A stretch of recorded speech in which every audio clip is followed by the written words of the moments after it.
Hello and welcome to United Report. This is your home for all the latest Manchester United news, match updates, transfer stories, and in-depth analysis.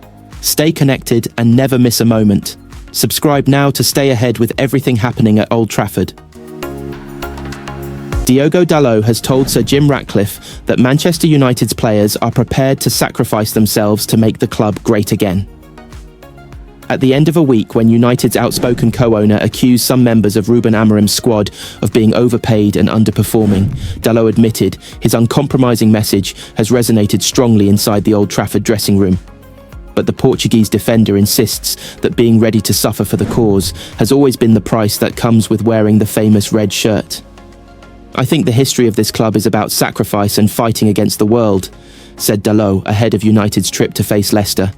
"It's about sacrificing yourself and each other, every moment on the pitch and being together with the fans to create the energy we all feel in Old Trafford. This is the history of the club. If you want to be successful, you have to have that desire to try to do everything on the pitch. Whether you like it or not, the attitude has to be there. It is clear that when we are 14th or 15th in the league, we are not doing what we should. If we want to put Manchester United back on top, we need to do much better. Ultimately, this club will only progress through what we do on the pitch, so we are all responsible for the future and the momentum. We know that we have that responsibility, but we want to take it. The pressure is high, but we are Manchester United players for a reason." Amorim has been unable to win games on a consistent basis after replacing Erik Ten Hag with a mandate to bring a new playing philosophy to the club. Dalot believes United are now on an upward trajectory after a 6-game run, where the only defeat has been the penalty shootout loss to Fulham. But he has told the Ineos group that has been put in charge of football operations at the club that having to navigate bumps in the road are a consequence of the changes they are bringing in. Dalot said, "If you are a top footballer, you need to be able to change things quickly. But obviously it does take time because we have been playing in the last few years in a different way. You can see this is a period of change, especially since Ineos have come in. The club wants to go in a direction. They want to rebuild Manchester United and put Manchester United back on top. I hope in the next couple of years we can go there. I think you are now seeing a much better team than a couple of months ago." He added, "When we talk about needing time, we aren't saying that just to buy time. I think it is something that is going to happen. Obviously, it is difficult when you play for a club like this because you must improve by always winning. The pressure is always high to win every game, and when results don't come, it's difficult to show progress. But I think in the last couple of games you have seen something different. There have been different styles of play, but overall we are improving, I think. It's something everyone can see, but results will ultimately show our position." Paul Pogba has been backed to return to the highest level by France head coach Didier Deschamps, despite the former Manchester United midfielder's inability to find a club since completing his doping ban. Les Bleus chief Deschamps has been in contact with Pogba in recent weeks after the World Cup winner served an 18-month suspension for ingesting a banned substance that led to a heightened level of testosterone. He was initially handed a 4-year ban, but the Court of Arbitration for Sport reduced it upon appeal, finding that the offence was not intentional.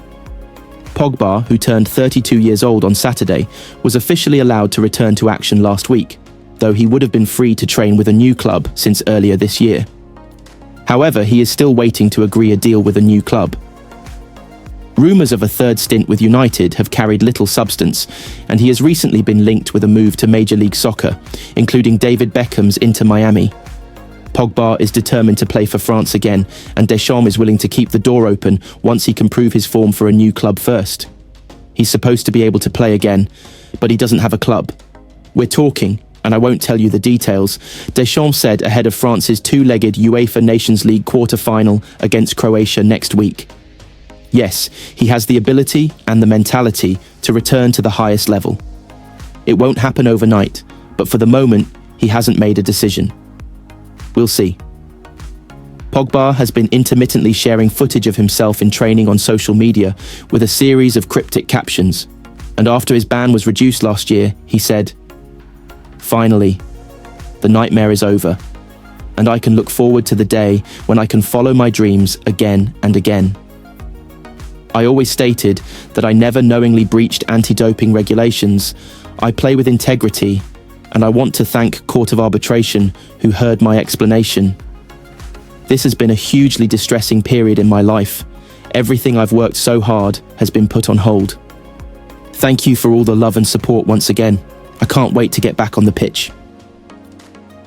Paul Scholes reckons Ruben Amorim would like to sign Martin Zubimendi after his comments about the Real Sociedad midfielder in midweek. Zubimendi, 26, has been linked with a whole host of top Premier League teams over the last 12 months and came close to joining Liverpool in the summer before deciding against the move at the 11th hour. It emerged back in January that Arsenal is likely to be Zubimendi's destination in the summer, with a deal close. And Scholes thinks Manchester United would also like to sign the playmaker after listening to Amorim wax lyrical about the Spain international on Thursday night. He's a top player that can change a team, especially in that position, Amorim said before United's Europa League win. He's one position that can read and block transitions. He's also the first guy in the build-up. I know the player really well. Everybody knows he's a top player that can change the team. After listening to Amorim on TNT Sports, Scholes speculated. From that interview, the manager quite likes Zubimendi. If we sell 3 or 4 players, we might be able to buy him, but tonight's a big night. Zubimendi is known to have a £51 million release clause in his contract. United are likely to be in the market for midfielders with question marks over the future of Christian Eriksen and Casemiro, but their financial situation is bleak. Amorim has broadly worked with the squad he inherited from Erik Ten Hag, with Patrick Dorgu and Aiden Heaven, the only senior signings made by the club in January. The club's chief executive, Omar Barada, insisted Amorim would have cash to spend this summer before Thursday night's Europa League success, even if they fail to qualify for Europe altogether. We speak to Ruben Amorim very frequently. Ruben has a good relationship with Jason Wilcox. They both share the vision of how they want to see the team playing. He continued, "It is about planning properly for the summer transfer window and having a clear idea of what players we want to bring in. We're making some big efforts to get us in the best financial position. Even if we're outside of Europe, I think we will be in a position to invest in the squad. Our ambition is to win tonight and win the Europa League and be in the Champions League, which is where I think we belong. In football, small decisions can have big ramifications. Superstition is as much a part of the game as half-time pies, but it doesn't always lead to a consensus, especially at Manchester United." Not for the first time this season, Ruben Amorim and Marcus Rashford find themselves on opposite sides of the aisle this time, over which end of Old Trafford United should attack first if they win the coin toss. According to The Athletic, Amorim has instructed his players to shoot towards the Stretford end, typically United's loudest stand in the first half. This is because statistics show they tend to score less, concede more, and pick up fewer points when attacking the Stretford end after the break. Rashford, however, has spoken in the past about the impact facing the Stretford end has when you are suffering, arguing that the roar of the crowd gives players an extra boost, especially when they're running on fumes. "It is an amazing feeling. Second half, going and playing towards that Stretford end," he told MUTV in 2023. When you are tired, and you are in pain, and you are suffering, you want to be going towards that Stretford end.